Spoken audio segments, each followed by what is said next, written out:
우리는 하루라고 하는 이 시간을 보내면서 우리 삶에 늘 질문을 던지곤 합니다. 인간은 무엇으로 사는가? 혹은 무엇을 먹고 마시며 또 어떻게 살아갈 것인가?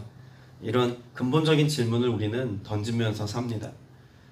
하다못해 마트에 가서 장을 볼 때도 오늘 하루 삼시세끼 무엇을 먹고 살지라는 고민을 할 만큼 먹고 마심의 문제, 양식의 문제는 우리 생존에 있어서, 우리 삶의 문제에 있어서 너무나 중요한 문제입니다. 그러나 성경이 우리에게 말씀하고 있는 인생에 대한 태도는 단지 우리가 무엇을 먹을까, 무엇을 마실까, 무엇을 입을까 염려함으로 살아갈 것에 관해서 말씀하고 있지 않습니다. 분명히 성경은 우리에게 무엇을 가르쳐 줍니까? 특별히 신명기 8장 3절 말씀을 보면 사람이 떡으로만 사는 것이 아니라 무엇으로 살 것이라고 말씀합니까? 여호와의 말씀으로 말미암아 살 것이라고 말씀합니다. 우리 일상의 먹고 마심의 문제도 결국은 하나님의 말씀을 떠나서는 결코 해결되지 않는 문제라고 하는 사실을 성경이 가르쳐 주고 있는 것이죠. 그러면 성경은 단지 우리의 삶의 영적인 것을 강조하기 위해서 일상을 무시해도 된다고 가르쳐 주는 것입니까? 그렇지 않죠. 요한복음에서 예수님은 분명히 말씀합니다. 요한복음 6장 48절 이하에 보면 내가 곧 생명의 떡이라. 너희 조상은 광야에서 만나를 먹었어도 죽었거니와 이는 하늘로서 내려오는 떡이니 사람으로 하여금 먹고 죽지 아니하게 하는 것이니라 라고 말씀합니다.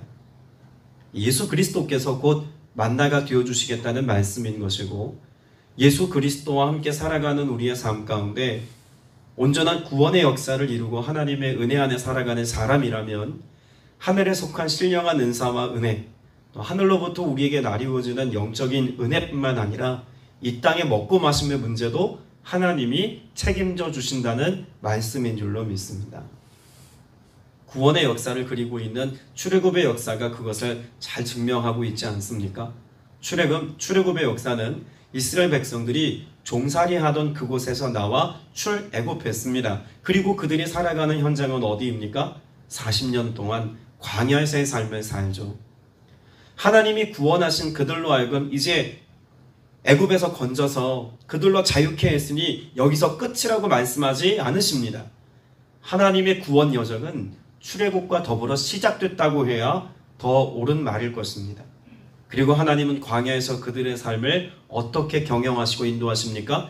만나와 메추라기로 먹이시고 그들의 의복이 해하지 않도록 하나님이 그들의 필요를 채워주시고 무수히 많은 전쟁과 여러 민족들의 대적 앞에서도 하나님이 보호하셔서 약속의 땅 가나안에 도달하기까지 하나님이 책임져 주십니다. 구원의 역사는 우리가 살아가는 일상을 무시하고 막연한 영적인 삶을 살아가는 것을 주목하는 것만 강조하지 않습니다. 그렇게 구원받은 하나님의 백성이 새롭게 되어 새로운 일상을 살아갈 때 우리에게 주어진 그 모든 상황과 형편 속에서 하나님은 신실하게 구원받은 하나님의 백성들을 돌보고 지키심으로 은혜 베푸신다는 사실을 약속하고 있는 것입니다. 16장 1절 말씀 우리가 읽은 본문은 이렇게 시작합니다. 이스라엘 자손의 온 회중이 엘림에서 떠나 엘림과 신의 산 사이에 있는 신광야에 이르니 애굽에서 나온 후 둘째 달 15일이라. 하나님이 그들에게 허락하신 엘림은 12샘이 있고 70그루의 종려나무가 있는 그나마 그들의 삶이 잠시 머무르기에 참 안락한 장소였습니다. 그런데 그곳을 하나님이 또 어떻게 말씀하시나요? 떠날 것을 말씀하시고 그들을 신의 산으로 하나님이 인도해 가십니다. 자, 그러면 애초에 애굽에서 나와서 하나님께서 그들로 하여금 첫 번째 당도할 수 있도록 종착점으로 정해 놓으셨던 그런 정착지가 어디냐면 엘림이었죠. 근데 엘림을 지나기까지 그들에게는 어떤 어려움이 있었습니까? 그들의 삶에 쓴물을 마셔야만 했던 마라라고 하는 것을 지나야만 했습니다. 자, 그러면 신광야 역시도 마찬가지입니다. 하나님이 그들로 하여금 지금 어디까지 도달하기를 원하시냐면 신의 산까지 하나님이 그들을 이끌고 가기를 원하십니다. 그런데 그 신의 산에 당도하기 전 그들은 어디를 또다시 통과합니까? 신광야를 또다시 통과합니다. 그럼 신광야를 지나는 동안 광야에서 그들의 삶에서 또다시 무엇이 도드라지게 나타날까요? 원망입니다. 마라에서 그들이 하나님께 대해 먹을 물이 없다는 것으로 인하여 원망했던 것처럼 하나님의 그런 말씀을 받아 하나님의 뜻이 명확해질 만한 그 신의 산에 당도하기까지 그들은 신광야를 지나면서 먹고 마심의 문제로 또다시 하나님께 원망하고 또 불평하는 모습을 볼 수가 있죠. 그런데 너무나 놀라운 사실은요, 그들이 그렇게 원망함에 대하여서 하나님의 반응이 어떠했느냐는 것입니다. 그들이 기도한 게 아닙니다. 그들이 하나님 앞에 희생의 제사를 드리고 예배한 게 아닙니다. 그들이 한 것이라고는 무엇이었냐면 원망하는 것이었습니다. 자, 그러면 원망했음에도 불구하고 하나님의 반응은 어땠을까요? 4절 말씀을 보면 그때 여호와께서 모세에게 이르시되 보라 내가 너희를 위하여 하늘에서 양식을 비같이 내리리니 라고 말씀합니다. 하나님께 원망했는데 그 원망하고 탄식하는 소리조차도 하나님께서는 외면하지 않으시고 원망에 대하여서 하나님의 반응은 양식을 하늘에서 비같이 내려주는 것이었습니다. 자, 그럼 우리 한 가지 생각해 볼 것이 있죠. 그들에게 정말 먹을 것이 없었겠습니까?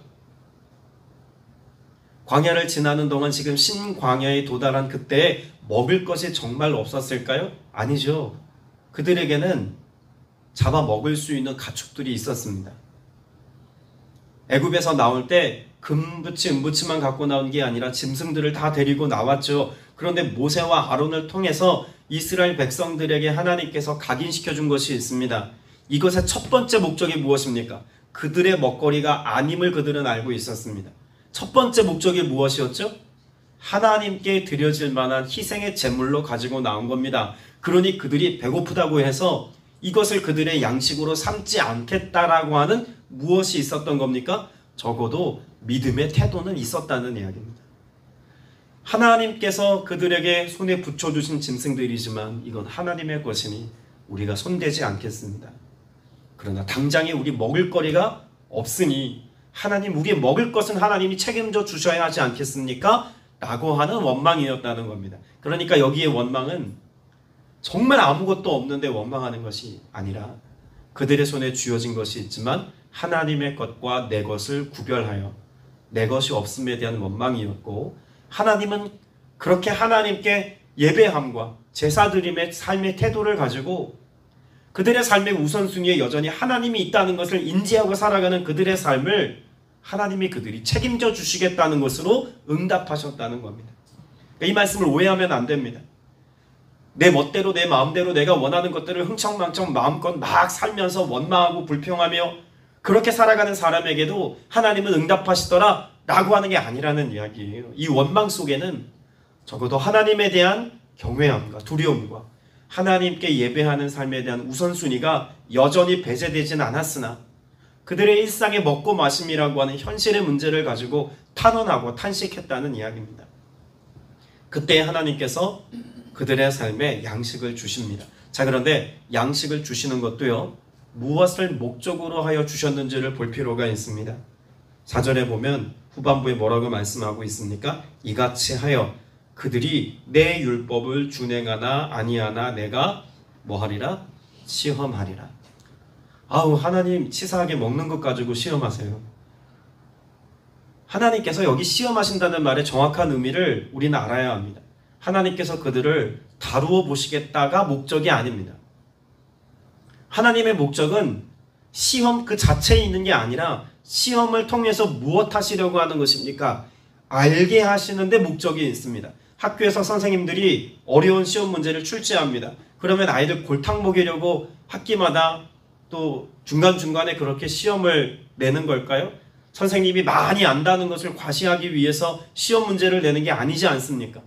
선생님이 시험 문제를 내는 이유는 학생들로 하여금 어려운 문제를 푸는 과정을 통해서 답을 도출해낼 수 있는 기술을 전수하고 알게 하는 데 목적이 있습니다. 그래서 어려운 문제도 풀 수 있도록 시험 문제를 어렵게 출제하는 것 아닙니까? 자, 그러면 하나님께서 시험하시는 것도, 하나님이 시험 문제를 지금 이 먹고 마심의 문제를 가지고 출제하시는 것도 하나님의 의도와 목적이 있다는 겁니다. 단지 그들이 먹을 것으로 원망하였더니 먹을 걸 주셨다라의 메시지만이 아니라는 거죠. 제가 뭘 알게 할까요? 6절 말씀 보겠습니다. 모세와 아론이 온 이스라엘 자손에게 이르되 저녁이 되면 너희가 여호와께서 너희를 애굽 땅에서 인도하여 내셨음을 알 것이요 아침에는 너희가 여호와의 영광을 보리니라고 말씀합니다. 여러분, 저녁에는 하나님이 뭐 주시겠다고 하나님이 약속하고 있습니까? 8절 말씀에 보면 저녁에는 너희에게 고기를 주어 먹이겠다고 말씀합니다. 그리고 아침에는 뭐 주시겠다고 말씀하나요? 떡을 배불리 먹게 하시겠다고 말씀합니다. 애굽 땅에서 인도하여 내신 것을 알게 하시겠다는 것은 무엇을 하나님이 가르쳐 주시겠다는 걸까요? 그들의 삶의 출애굽한 이 구원의 역사가 하나님의 은혜로 채워진 역사인 것을 하나님이 알게 하시겠다는 것이죠. 생각해 보십시오. 10가지 재앙을 통해서 하나님이 이스라엘 백성들을 구원해 내셨습니다. 그런데 그 10가지 재앙 가운데 보면 땅에 모든 그런 여러 가지 개구리 재앙이든 메뚜기 재앙이든 그 모든 것들이 다 그 땅을 휩쓸었을 때 어떤 일이 벌어졌습니까? 이것으로 인하여 그들은 죽음을 그들 앞에 놓인 것처럼 보아야만 했습니다. 자, 그런데 하나님께서 이스라엘 백성들에게 지금 하늘에서 비 같은 양식을 주시겠다고 말씀하신 메추라기도 결국 새 아닙니까? 근데 그 하나님께서 하늘을 통해서 보내주신 그 새들이 온 땅의 지면에 덮었을 때 애굽에서는 이것이 재앙이었지만 광야에서 이것은 하나님이 무엇 되게 하시는 것입니까? 양식 되게 하시겠다는 겁니다. 그러면 그렇게 온 지면에 메추리 떼가 가득히 메워서 그들로 고기를 먹을 때 무엇을 그들은 생각할 수밖에 없을까요?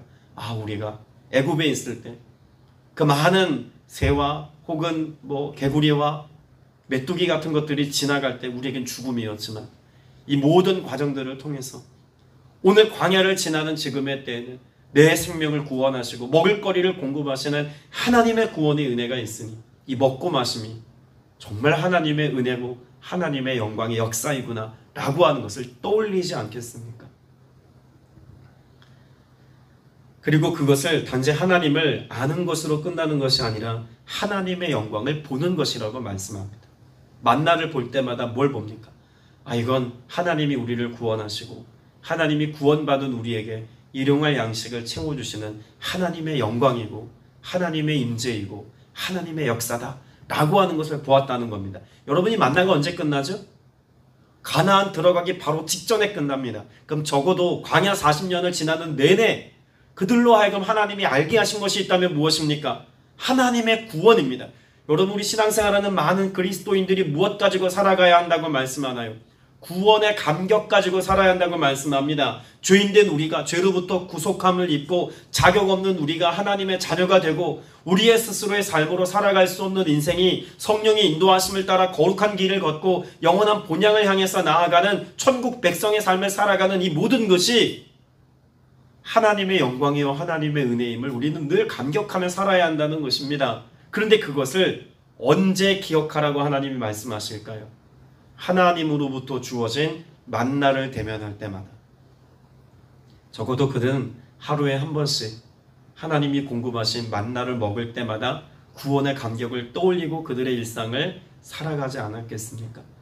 저는 어쩌면 이 아침에 모여서 기도하고 예배하는 이 시간이 여러분에게 내리시는 하나님의 만나를 공급받는 시간이라고 확신합니다.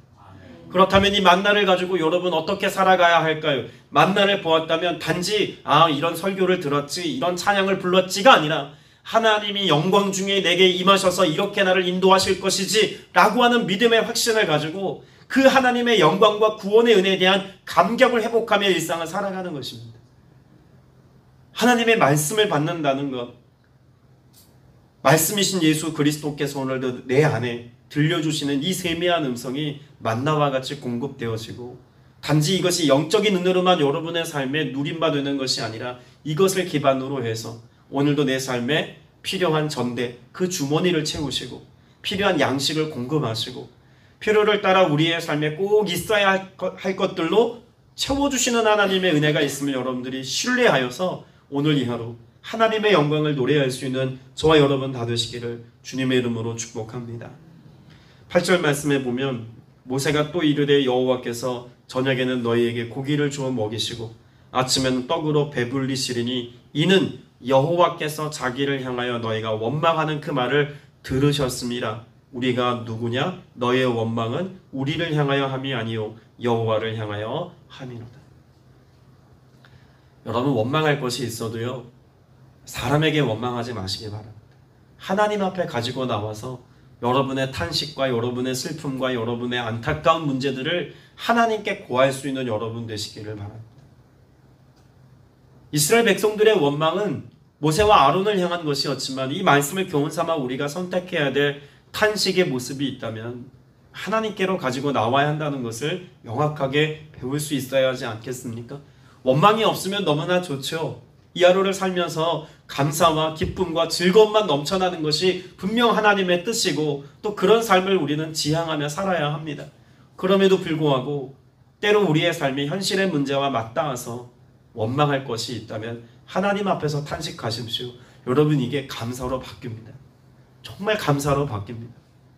감사할 것이 없는데 원망을 거두고 하나님 앞에 한참을 토로하던 그 기도가 어느 순간 감사의 고백으로 바뀌는 것을 경험하는 은혜가 있게 되시기를 바랍니다.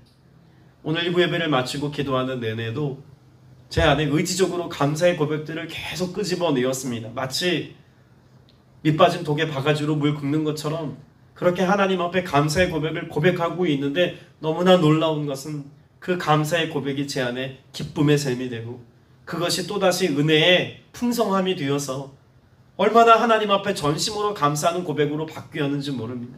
무엇이 생겼기 때문이냐면 내일에 대한, 앞으로에 대한 소망이 생겼기 때문입니다. 여러분, 제가 말씀을 준비하는 동안에 어떤 목사님의 설교를 들으면서 정말 제 마음 가운데 잊혀지지 않는 한 문장을 각인했습니다.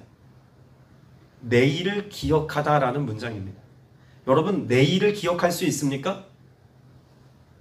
어제는 기억할 수 있죠. 어제는 지나간 시간이니까 어제는 기억할 수 있습니다. 내일을 기억할 수 있나요? 내일은 기억 못하죠. 내일은 그냥 경험하고 난 뒤에는 알 수 있는 겁니다. 그런데 성경은 내일을 기억하는 것에 관하여 가르쳐 줍니다. 그 어떻게 말도 안 되는 모순된 삶을 성경이 가르쳐 준다고 말할까요? 자, 말씀을 보면은요, 4절이 어떻게 시작합니까? 그때 여호와께서 모세에게 무엇 하십니까? 이르시되 라고 말하죠. 자, 이르시되, 그러면 하나님이 지금 뭐 하시는 겁니까? 말씀하고 계신 겁니다. 그 말씀하신 것은 어떤 내용입니까? 내일 너희를 위하여서 하늘의 양식을 비같이 내릴 거야 라고 하는 것을 하나님께서 예언적으로 말씀하신 겁니다. 아직 일어나지 않은 일입니다. 그런데 이 일에 대하여서 그들이 믿을 때 어떤 일이 벌어집니까? 믿고 그것을 그들의 삶에 되어진 걸로 소망하면서 바라볼 때 우리는 내일을 기억하는 것입니다. 아직 일어나지 않은 일이지만 아직 일어나지 않은 그 일을 누가 말씀하신 걸까요? 하나님이 말씀하셨으니 하나님이 말씀하신 것은 반드시 이루어진다입니다. 그러니 우리는 내일을 기억하듯 살아가는 것입니다. 마치 경험한 것처럼 그것이 반드시 이루어질 줄을 믿고 살아가기 때문에 우리는 하나님의 언약의 말씀을 정말로 믿고 의지할 때 내일을 기억하는 삶을 사는 겁니다. 놀랍지 않습니까? 저는요, 이 말씀을 듣고 이것을 계속 묵상하면서 매일매일의 삶이 이와 같아야겠다는 깊은 다짐과 영적인 결연함의 고백이 있었습니다. 하나님, 오늘이 암담해도, 오늘의 삶이 신강야와 같아도, 오늘의 삶이 너무나 결핍되고 아프고 힘들어서 그냥 내일이 오지 않았으면 좋겠다고 여길 만큼 진통하는 삶이어도 하나님이 주시는 말씀 안에서 위로를 얻고 말씀 안에서 우리의 삶에 하나님이 하실 일을 기대하면 우리는 내일을 기억하며 내일을 소망하며 믿음으로 내일을 맞이할 수 있는 삶을 사는 은혜가 있는 것인 줄로 믿습니다. 이것이 성도의 삶이고 구원받은 하나님의 백성들이 살아가야 할 삶의 태도입니다. 이스라엘 백성들의 기억 속에는 어떤 기억만 있었습니까? 3절 말씀에 보면 이스라엘 자손이 고백하되 뭘 고백합니까? 애굽 땅에서 고기가마 곁에 앉아 있었던 때와 떡을 배불리 먹었던 때라고 말하죠. 여러분, 이들의 기억이 왜곡됐습니다. 출애굽기 3장에 보면 그들은 탄식했습니다. 먹지 못하여서 고된 노동에 그들의 삶은 탄식과 절규였습니다. 이것을 하나님이 들으셨다고 말씀하죠. 애굽에서의 기억은 불행하고 힘든 시간들이었습니다. 내 자녀를 나일 강가에 빠뜨려 죽여야 하는 그와 같은 처참한 삶에 반인륜적인 역사를 경험한 슬픔 아닙니까? 그럼에도 불구하고 오늘 신광야를 지나면서 먹을 것이 없고 감당해야 될 고난의 크기가 크다 여기니 그보다 더 큰 고난의 지경에 있었던 과거를 기억하면서 그들은 원망하고 슬퍼하고 탄식하며 죽음을 떠올립니다. 그러니 우리는 예수 그리스도가 없었던 과거의 삶의 기억을 가지고 살아가는 것이 아니라 약속의 말씀을 가지고 내일을 기억하며 살아가는 믿음의 성도가 되어야 할 줄로 믿습니다. 주님이 우리에게 무엇을 약속하셨습니까? 제일 먼저 앞서 나누었던 말씀과 같이 예수 그리스도께서 내가 곧 생명의 떡이다 라고 말씀하심처럼 오늘도 여러분에게 예수 그리스도께서 말씀을 통해서 성령의 인도하심을 따라서 하나님의 거룩하심과 은혜로 표류를 따라 공급하시고 채워주시는 은혜 덧입혀 주실 줄로 믿습니다. 기도드리겠습니다. 은혜가 풍성하신 아버지 하나님, 우리는 어제를 기억하며 오늘을 원망합니다. 그러나 오늘 말씀을 들은 이후로는 내일을 기억하며 오늘을 감사하는 삶을 살기 원합니다.